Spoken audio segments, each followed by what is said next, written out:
Assalamu alaikum dear students, hopefully you will be fine and doing your preparation well for board exams because your exams are very much near and doing your practice because math needs practice and math कभी भी आपको याद करने से नहीं आता बल्कि इसके लिए आपको प्रैक्टिस करनी पड़ती है। तो चलिए आज करते हैं क्वेश्चन और आज मैं आपको करवाने जा रहा हूँ एक्सरसाइज नंबर 2.1 और ये 9th आर्ट्स ग्रुप के लिए। So let's do the question. Question number is 7। Work out the share of each if the inherited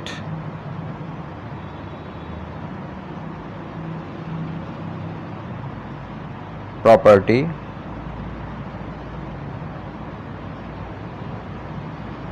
amounting is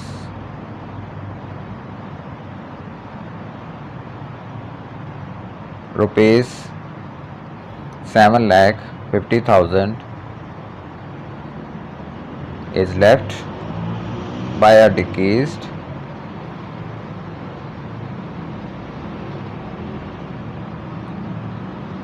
who also left a widow, 2 sons and 1 daughter.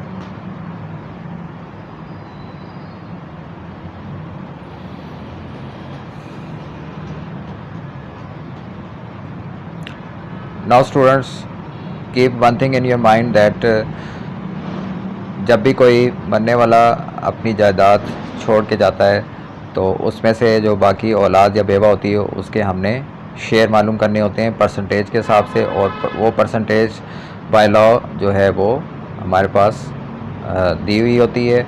अगर मरने वाले की बच्चे ना हो तो बेवा को जो शेयर मिलता है वो होता है 1/4, और अगर बच्चे हों तो बेवा का हिस्सा हो जाता है 1/8 यानी 1/8 के हिसाब से मिलता है। बेटे का हिस्सा होता है 2 और बेटी का हिस्सा होता है 1। तो इस हिसाब से हम रेशो के हिसाब से हम हर एक का हिस्सा निकालेंगे और इसको आपने याद रखना है कि किसकी कितनी रेशो है। तो सबसे पहले एक और चीज़ मैं आपको बता दूं कि बेवा का जो हिस्सा होता है वो सबसे पहले निकाला जाता है टोटल अमाउंट में से, और जो बाकी रकम बच जाती है उसको फिर औलाद में उनके रेशो के हिसाब से डिवाइड कर दिया जाता है। तो हम भी ऐसे ही करेंगे। सबसे पहले हम 7.5 लाख रुपए की जो अमाउंट है उसमें से बेवा का हिस्सा निकालेंगे। किस रेशो से? 1/8 से, क्योंकि बच्चे भी हैं।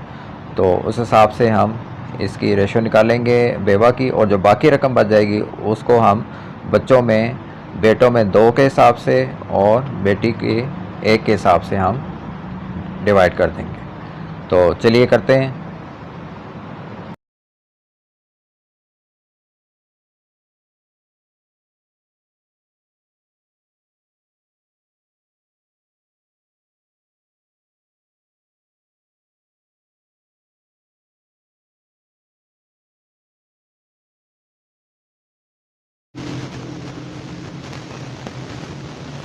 ये आगे स्टूडेंट्स 93,750 रुपये, ठीक है। अब जैसे कि मैंने आपको बताया है कि बेवा का हिस्सा टोटल प्रॉपर्टी में से निकाला जाता है, और टोटल प्रॉपर्टी से हिस्सा निकालने के बाद जो अमाउंट बचती है वो औलाद में तकसीम की जाती है। तो बेवा का हिस्सा हमने निकाल लिए। अब हम बाकी अमाउंट देखते हैं कि कितनी बचती है, उसको फिर औलाद में तकसीम करेंगे, 2 बेटों में और 1 बेटी में। तो इसके लिए हमने क्या करना होगा, तो हम 7,50,000 में से 93,750 को माइनस कर लेंगे, बाकी अमाउंट है। रेस्ट अमाउंट 7,50,000 माइनस 93,750, इसको हम कैलकुलेटर पे कर लेते हैं। ये बच गया 6,56,250 रुपये, ठीक है। समझ आ गई आपको? यानी रेस्ट अमाउंट 7,50,000 में से बेवा का निकाल दिया हमने, तो बाकी कितनी बची है अमाउंट हमारे पास? 6,56,250। अब हम इसमें से जो डिकीज़ की औलाद है उसके निकालेंगे, जिसमें 2 बेटे हैं और 1 बेटी है। तो इसके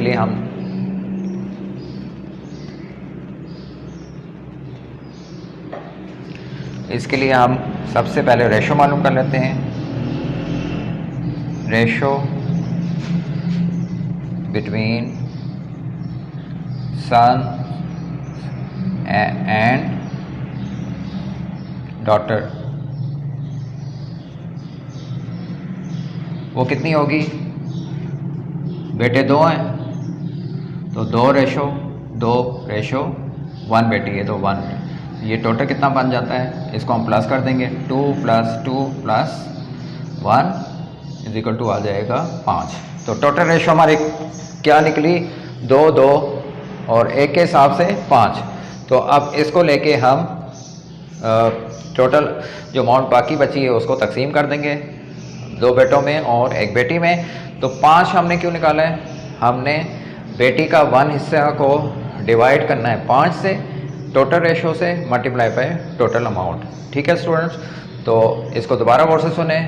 बेटी के हिस्से को यानी 1 को डिवाइड करना है टोटल रेशो से, टोटल औलाद की रेशो से, दैट इज़ 5, और मल्टीप्लाई करेंगे इसको हम 5 से। तो सबसे पहले हम स्टूडेंट्स निकाल लेते हैं शेयर बेटी का, शेयर ऑफ डॉटर।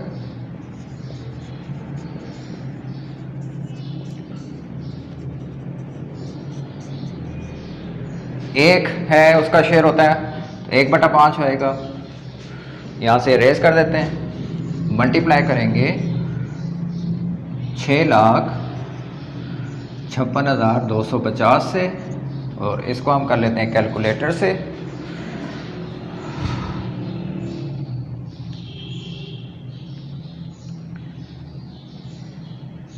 ये आ गया 1,31,250, यानी बेटी का हिस्सा कितना निकला है? 1,31,250। अब रह गया हिस्सा सन का, तो शेयर ऑफ सन करते हैं हम यहाँ पे। उसके लिए हम स्टूडेंट क्या करेंगे? उसके लिए हम कर लेते हैं, लिख लेते हैं यहाँ पे शेयर ऑफ ईच सन, क्योंकि 2 हैं तो ईच सन लिख लेते हैं।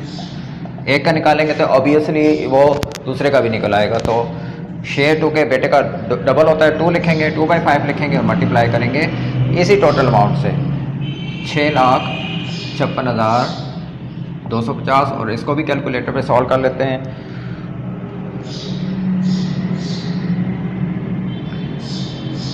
ये आ गया है 2,62,500, 2,62,500, यानी एक बेटे का कितना आया? 2,62,500, और बेटी का कितना आया? 1,31,500। अब स्टूडेंट्स अगर आप 2,62,000 को और 2 बार जमा करें और फिर उसमें बेटी का ऐसा शेयर शामिल करें, और जो बेवा का आया था 93,750, इन सबको जमा करें, तो आपके पास टोटल अमाउंट जो बनेगी वो 7,50,000 होगी, यानी जो जायदाद है वो बराबर तकसीम हो चुकी। इसको चेक निकालना भी कहते हैं, पड़ताल करना करते हैं उर्दू में। अपने क्वेश्चन को अगर आपने बोर्ड में कर रहे हैं, एग्जाम्स में कर रहे हैं, वहाँ पे चेक करना है कि मेरा क्वेश्चन सही हुआ या नहीं हुआ। तो इसके लिए आप क्या करेंगे? इन तमाम आंसर्स को प्लस कर देंगे। अगर सेम आंसर आ जाए जो टोटल अमाउंट है तो आपका क्वेश्चन सही है, अगर सही नहीं आया तो फिर कहीं गड़बड़ है। तो ये चेक निकालना भी आप सीख लें। उसके लिए आप प्रैक्टिस करें। Math always wants practice and perfect made man perfect. तो प्रैक्टिस किया करें और क्वेश्चन को सॉल्व करें। इंशाल्लाह नेक्स्ट वीडियो में एक और क्वेश्चन के साथ I will be there. Until next video, take care, अल्लाह हाफ़िज़।